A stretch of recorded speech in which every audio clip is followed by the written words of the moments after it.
Hey you guys, it's Peter and welcome to my channel, Peter Likes Books.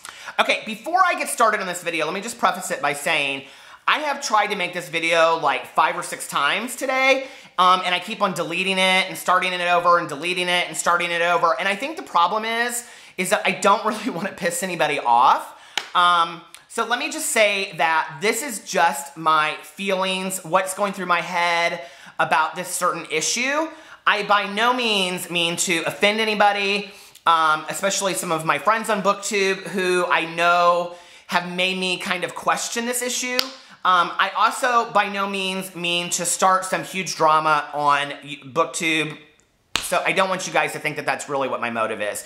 That being said, I need to just kind of like wing this and let out what my thoughts are, because if I don't, I think it's going to continue to bother me and I'm going to see it and feel like I need to like make some very serious video about it at some point, and I'm kind of at the point now where it's not super serious for me, so I just want to get it out there. And I say this is a rant video, but it's really just me kind of, blubbering out and letting go of what is in my head.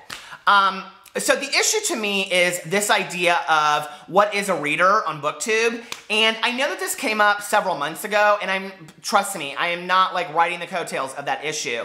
But for me, I thought it kind of ended then, and like it's kind of perpetuated itself further, and it's really bothered me. And so let me tell you how this started. It was interesting because I get comments all the time on my channel where people will say, I love that you read young adult, but I wish you would read a more adult fiction, or please don't stop reading adult fiction. Like, just because I'm a booktuber now and that the majority of booktube is young adult books, that I would stop reading adult books or, nonfiction books or memoirs, whatever, because all of a sudden I'm a booktuber, and so I feel like I need to, make my viewers happy or subscribers happy. First of all, if you guys know me well enough by now, you know that I'm not really trying to please anybody. I'm just making videos talking about books because I love books and I love to read. And I am a reader because I read books, period, all right? And then about 2 weeks ago, like overnight, I got like several hundred subscribers, and I didn't really know what was going on until I got an email from somebody, and they were like, oh, your video was featured, and that's how I found you, blah, blah, blah, blah, blah, whatever. I'm so glad that you were featured, because had you not been, I wouldn't have known about you, and whatever. So yeah, that's cool. But I also got a comment on there, and it was a very nice comment. Like, the tail end of it was like, it said like, oh, I love your channel, you're so funny, your personality is so bright and energetic. But the first part of it was, they had seen me holding Cinder up in like the snapshot of the video, like the thumbnail, and they're like, I first thought to myself, what is this old guy doing reading Cinder, right? And so it kind of cracked me up, like I laughed about it, and I didn't really think much about it, and I was like, well, that's cool, I got a new subscriber through that likes my videos, and they think my personality is funny, and whatever. And so, but then after that, I got like 5 more comments, and people were like, I came to your channel expecting you to talk negatively about young adult books because you're older. And I was like, what is going on, And then I was watching a video the other day of a booktuber that like I don't watch at all, and not for any certain reasons, but I just typically don't watch her videos. And she was talking on the video about like very decisively, when she started her booktube channel, that it was going to be strictly YA books that she was going to read and review on there. And then I was watching a friend of mine's video today, and he kind of made a joke on there about like, well, you have to pick what kind of booktube channel you're going to be. Like, you can be, it kind of cracked me up, honestly. He was like, you can be like a young adult booktuber, or you can be like a real reader. And I was like, girl, come on now, okay? Like, just because you read young adult does not mean that you're not a real reader. Seriously. And so I started thinking about it, and I was like, thinking about like what books I read in high school. And I've talked about this on here before, that like when I was in high school, the myriad of young adult books that we have today that were like well marketed and that people knew about there was maybe like a canon of like 10 to 20, right? So, like The Outsiders that I just read was one of them. And there just weren't these like great novels to read as like a teenager in high school. And so I read a lot of things that I thought I should read when I was in high school. Things that would have been like college level or higher. And I remember having like very intellectual conversations with my mom, you know, who had been a literature major, and then she worked at Northwestern Library and things like that. And so her reading tastes were always like very intellectual. And it's interesting because one of her favorite books is Catcher in the Rye by J.D. Salinger. And I recently was watching Ariel Bissett's review of Catcher in the Rye, and she said something in there that I had never really heard before or never addressed the way that she addressed it, and I thought it was genius. She said that Catcher in the Rye, at its core, is really a young adult novel. And I was like, holy shit, she's right, you know? And it's so funny because I think like a book like that, like when you're introduced to it, you know, it depends on like at what age you are that you read a book, how you're impacted by it. And, you know, I think that the majority of people that watch BookTube videos are younger. You know, the majority of people that are making BookTube videos are younger and have started their channels at 16, 17, 18, and, you know, now are 22, 23, or they're in college. And I think that's great. But, you know, it's interesting how many of them don't read young adult novels. I mean, Ariel Bissett is a good example of that. I feel like she reads all over the place. And I don't want you guys to think that I'm dogging my friend that said that about The Real Reader, because I love his videos and he's one of my dearest friends on BookTube. But it really got me thinking about like how you pick the books you're going to read for BookTube and how you're going to review them. And, you know, it's interesting because I think at any given time you can go through, you know, BookTube and you can see that like everybody's reading the same book because it just came out.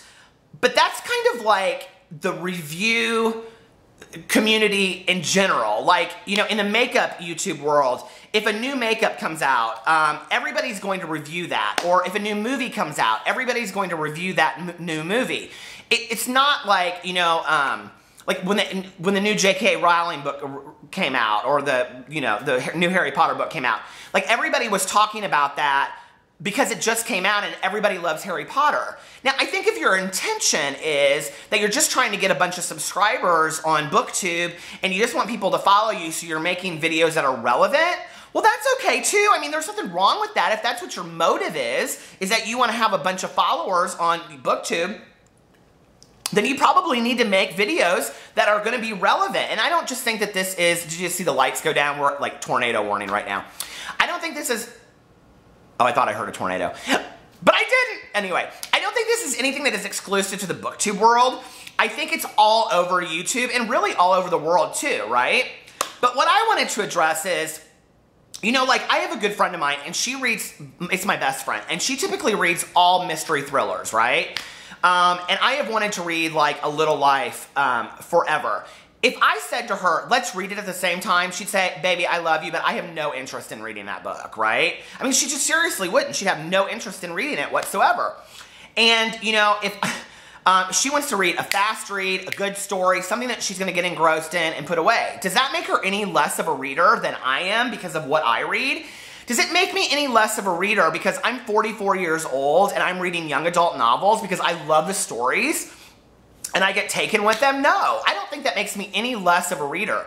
Any more than it means, like, you know, if I was reading, you know, Camus' The Stranger, does that make me more of an important reader or more of an intellectual because I'm reading that book? You know, or does it make those authors that write young adult novels any less of an author because they're writing stories that are termed young adult? And even let's take it one step further. Does it make, you know, people that write children's books, you know, any less of authors because they're writing children's books for the age level? I mean, I don't really know that I think the level of interpretation has a lot to do with what kind of reader you are, if that makes sense. And if I made a list today, and I've actually been thinking about doing a video of like 10 books that profoundly impacted my life, like fictional books. If I put that list out there, I think a lot of people would be really surprised. Because I think we think, like, The Catcher in the Rye would not be on my list, you know? But then Fangirl by Rainbow Rowell, like, totally impacted me, like, when I read it. Like, at the time that I read Fangirl by Rainbow Rowell, I was going through a lot of changes in my life. I was dealing with grief, you know, and it really, and I like, lost a friend that was close to. It was like, it really tied closely to my life, and, you know, that book was really important for me to get me from one stage to the next of my life. Does that make me any less of a reader because Rainbow Rowell's Fangirl affected me so profoundly? More so than if I read, you know, I don't know, something that's like very, very deep or very, very literate, that if I was at like a dinner party, people would say, oh my God, have you read this book? I mean, no, and I think that's kind of phony to some degree, right? And what's interesting to me about BookTube is it's like going to this incredible buffet, right? Where there's breakfast on one end, there's pizza in the middle, there's macaroni and cheese, there's filet mignon, you know, there's lobster, there's all kinds of desserts, there's sushi, you know, there's things from all over the world, there's all different kinds of tastes, you know, and it's just like this beautiful buffet where I can go at any time and I can find what I need or what I want. So if I want to go to somebody's channel that typically only reads and reviews intellectual, very literary fiction kind of books, I can find that. But if I want to go to somebody that like only reads like middle grade, mysteries, Goosebumps kind of series, I know to go to Richard at Books and Bullshit because he reviews all of that stuff and I love it. Or if I want to read somebody that like goes, you know, if I want to go find like a high fantasy book, you know, like I can go to like, you know, Connor O'Brien and like he reads a lot of high fantasy. And so I can like go there and see like, oh, what did he think of this book? Or what did he think of that book? And I know that I'm going to get a pretty good review of that. But then there are a lot of us out there that we don't really specifically have certain things that we read. We read all over the place and we're just readers. I'm just a reader. I like a good story. I like to cry. I like to be impacted by it. I like to a week later have the story still stuck with me, and if it doesn't, that's kind of how I judge whether or not it's a good book. Like, if a year from now you ask me, you know, did you read Simon versus the Homo Sapio Agenda? I'm going to say yeah, because that book really powerfully, you know, like affected me in a really strong way. Likewise, I just read Dark Matter by Blake Crouch, which is a science fiction thriller, and that impacted me and it made me really think about my world around me and who am I and, you know, all that kind of stuff. So books, I think, are literally just like living stories that I'm an armchair traveler for, and I get to experience somebody else's world through reading. But I don't ever want to say that somebody is less of a reader for what they read, or I look down on them. I mean, that's very elitist and condescending, and, you know, I don't understand that. Like, that doesn't make any sense to me. And so you'll probably continue to see thumbnails where I'm holding up different, you know, young adult books, but maybe in the next one, you know, I'm holding up a Kafka novel, you know? And that's okay. And I'm a reader, and I hope there's, you know, a 14-year-old in, you know, Paris that's reading, you know, Camus, and, you know, a 63-year-old that's living in San Francisco that's reading Rainbow Rowell. And I think it's the coolest thing in the world, you know, that, like, books are one of those things that just traverse time, age, sexuality, race, gender. None of that binds us to who we are as a reader. We are readers because we read books. You know, I read what I want to read. I like to read stories that bring me in and make me part of it, and I learn something from it, or I'm affected by it. Whether it's a fun read to get me out of my mind, and I just get to escape for a while, and I fall in love with these characters, or if I sit back at the end of it and I go, oh wow, like, wow, you know? Both of those, I'm still a reader, and that's okay. And I don't think that there needs to be any kind of differentiation between that. So that's just kind of what I've been thinking about lately, and I think that we kind of do this thing on BookTube where, you know, there's so much young adult that if somebody isn't a young adult reader, or they don't like young adult books, and they're less of a booktuber, or they're more of an intellectual booktuber, and I think that's crap, you know? I think we're all just readers at our core, and we're all just making these videos because we love to read books. We love to buy them, we love to look at them, we love to hunt them down, we love to go to the library, we love to hear what other people have to say about them, we love to talk about books and books and books and books. And I love books, and I love being a reader, and I'm just a reader, and I will always just be a reader. And I will read what comes right before me next, and excites me and makes me want to turn the next page. And I've been like that since I was very, very young. And I'm sure many of you were too. And that's why we all have this commonality between us that makes us just readers. So I hope you guys are doing well. I love you. If you like this video, please give it a big thumbs up. And follow me on all of my social media. And if you like this, please subscribe to my channel. It's free. I love you. Bye.